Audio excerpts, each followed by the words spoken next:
Ara menjejakkan kakinya di lobi gedung perkantoran. Dia melangkah menuju resepsionis. "Selamat pagi, saya ingin bertanya."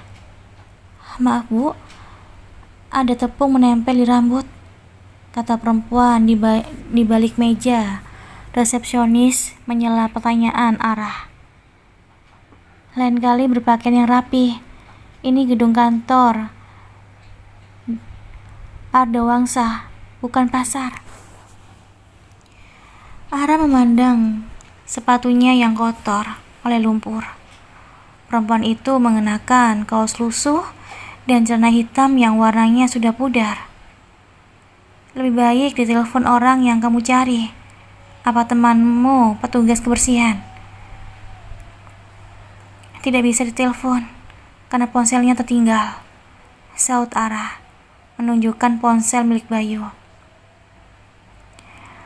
"Pagi Gista."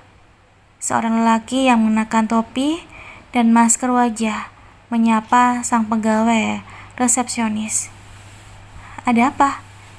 "Selamat pagi Pak, ini ada ibu-ibu bawa bayi mencari temannya," jawab Gista. Wajahnya super ramah dan sopan. Beda saat bicara dengan Ara. "Sedang sakit Pak?" "Hanya flu." "Siapa nama temannya Mbak?" Lelaki itu bertanya pada Ara. "Bayu Handaka Pak," Ara menyahut. Sepertinya dia mengenali lelaki di hadapannya. Ara mengamati lelaki berpakaian rapi itu. Sepatu kets putih, celana jeans biru, dan kemeja lengan panjang warna coklat. "Oh, Pak Bayu asisten manajer pemasaran.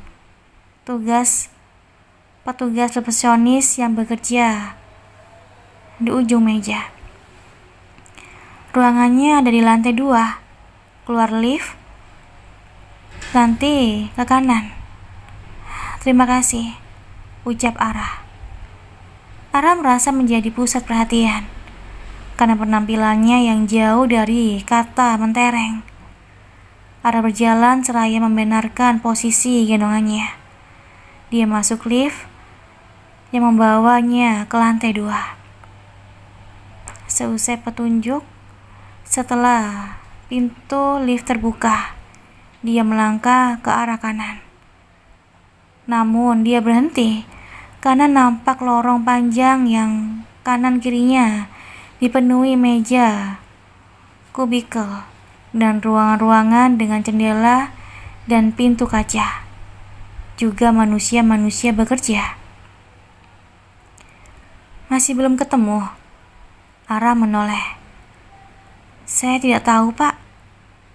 Lelaki bertopi tadi mendekati meja kubikel terdekat, menanyakan ruangan Bayu. Dia kembali mendekati Ara. "Ruangan paling ujung, sebelah kanan." "Terima kasih Pak." "Sama-sama." Lelaki itu berjalan berlawanan arah. Ara berjalan agak cepat. Penasarannya semakin nyeri. Asisten manajer. Suaminya asisten manajer. Sudah berapa lama Bayu menempati posisi tersebut? Dari balik pintu kaca, Ara bisa melihat suaminya. Bayu tidak mengenakan kemeja biru seperti waktu berangkat bekerja. Berganti dengan kemeja putih pas di badan. Dia juga mengenakan jam tangan. Tanpa mengetuk pintu, Ara memasuki ruangan Bayu. "Ara?" Bayu terperanjat. "Aku baru saja menyuruh orang ke rumah mengambil ponselku. Dengan baju seperti itu kamu datang ke kantor? Memalukan." Ara meraih ponsel di meja Bayu. Suaminya mempunyai 2 ponsel. Bagaimana Ara tidak tahu? Ponsel di genggaman tangannya berharga 10 juta lebih. Itu ponsel hanya untuk klien dan urusan pekerjaan. Bayu berdiri, menutup tirai supaya tidak bisa dilihat dari luar. Mengapa, Mas? Ara tidak bisa menahan air mata. Suaranya bergetar karena marah dan sakit hati. Ibu dan adikmu menikmati gajimu, sedangkan aku harus berhemat. Kamu tidak suka aku memberikan uang pada ibu dan adikku. Mereka selalu ada untukku, Ara. Aku tidak iri jika kamu berlaku adil. Aku juga selalu ada untukmu. Siapa yang membiayai kuliahmu dulu? Siapa yang memberimu makan waktu kamu menganggur setelah selesai kuliah? Ara berusaha merendahkan volume suaranya. Halah, kamu cuma 2 tahun membiayai kuliahku. Ibuku membiayaiku sejak bayi, Ara. Balas Bayu. Aku istrimu, Mas. Mengenai cicilan motor, kamu bohong juga kan? Juga hutang pada temanmu. Semua hanya kebohongan. Iya, hanya ada cicilan rumah. Pulanglah. Tidak ada yang perlu dibicarakan. Bersamaan dengan itu, masuk seorang lelaki berkepala pelontos. Bay, kamu diminta di ruangan Bu Marsia, katanya, lalu memandang Ara. Siapa dia? Pekerja di rumahku, mengantar ponsel. Terima kasih, kamu boleh pulang. Bayu menatap tajam Ara. Ara keluar ruangan, dipenuhi amarah dan luka. Suaminya sudah keterlaluan. Perempuan itu setengah berlari melintasi kubikel-kubikel. Dia mengusap air mata dengan ujung kain gendongan. Tidak boleh menangis di tempat umum. Mata sendu Ara menatap bayi yang tertawa lucu. Satu-satunya keluarga yang dia miliki adalah Jorah, penyemangat dikala terpuruk. Ara seolah baru terbangun dari tidur yang panjang. Dirinya bodoh, mau dipermainkan dan dimanfaatkan oleh Bayu. Bermimpi bahwa pernikahannya seindah cerita dongeng, berkorban demi masa depan. Rupanya dibalas kebohongan. Terdengar suara pintu terbuka, kemudian suara langkah kaki yang semakin mendekat. Bayu muncul di ambang pintu kamar. Mulai bulan depan, aku akan membagi gajiku secara adil, kata Bayu. Kenapa tidak sekarang saja, Mas? Sudah habis, Ara. Mengertilah, saut Bayu ketus. Mengerti yang bagaimana? Kau tidak mengatakan sudah naik jabatan? Kau bahkan mengganti bajumu saat sampai di tempat kerja. Beli motor cash bilangnya kredit. Kau berpura-pura sudah berlama. Berapa lama, Mas? Dan berapa gajimu saat ini? Bayu mendekatkan lidahnya. 8 bulan, Ara. Kamu pikir 8 tahun? Gajiku 9 juta. Sudahlah. Bicara dengan perempuan bodoh memang susah. Aku memang bodoh. Selama ini dimanfaatkan. Ara menukas. Lebih baik aku ke rumah ibu. Lelah ngadepin kamu, Ara. Bayu melangkah pergi, membanting pintu kasar. Ara mengembuskan nafas berat.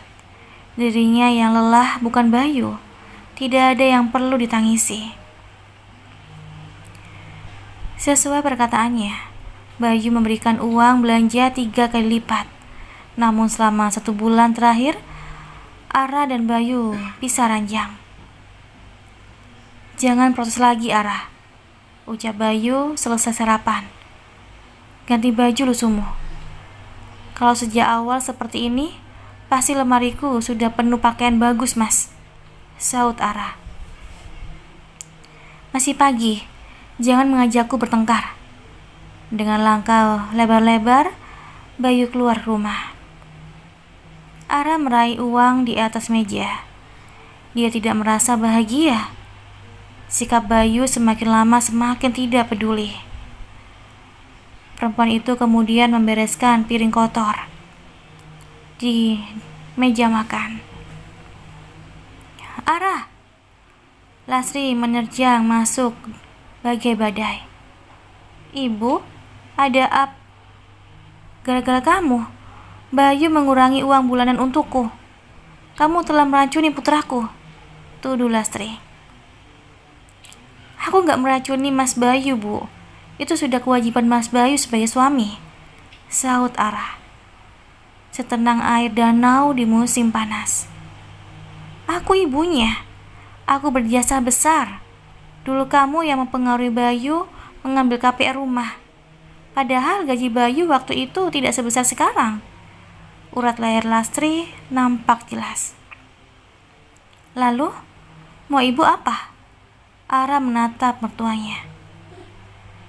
Dasar menantu kurang ajar. Sudah miskin berani melawan orang tua. Pekik Lastri. Lebih baik ibu pulang. Aku masih banyak pekerjaan. Ara membelakangi Lastri, menaruh piring gelas kotor di wastafel.